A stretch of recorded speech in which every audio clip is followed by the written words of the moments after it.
বাংলাদেশ ক্রিকেটের জন্য এলো দারুণ এক সুখবর। দীর্ঘ 17 বছর পর আবারও ইংল্যান্ড সফরে যাচ্ছে টাইগাররা। England and Wales cricket board আনুষ্ঠানিকভাবে ঘোষণা করেছে 2027 সালের 28 মে ক্রিকেটের ঐতিহাসিক লর্ডসের মাঠে একমাত্র টেস্ট ম্যাচ খেলবে বাংলাদেশ। সর্বশেষ 2010 সালে ইংল্যান্ডের টেস্ট খেলেছিল বাংলাদেশ। এরপর কেটে গেছে 1.5 দশকেরও বেশি সময়। এবার আবারও হোম অফ ক্রিকেটে নামবে টাইগাররা। এর আগে 2017 সালে মিরপুরে ইংল্যান্ডকে হারিয়ে ইতিহাস গড়েছিল বাংলাদেশ। এবার সেই সাফল্যের অনুপ্রেরণা নিয়েই কঠিন চ্যালেঞ্জের অপেক্ষায় থাকবে দল। শুধু ইংল্যান্ড নয়, আগামী মাসে 23 বছর পর অস্ট্রেলিয়াতে টেস্ট খেলতে যাচ্ছে বাংলাদেশ। অর্থাৎ এক বছরের মধ্যেই বিশ্বের 2টি ঐতিহাসিক ক্রিকেট ভেন্যুতে নিজেদের সামর্থ্য প্রমাণ করার সুযোগ পাচ্ছে টাইগাররা।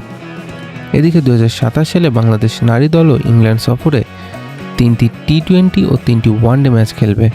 আপনার মতে লর্ডসে বাংলাদেশ কি ইতিহাস গড়তে পারবে? কমেন্টে আপনার মতামত জানাতে ভুলবেন না।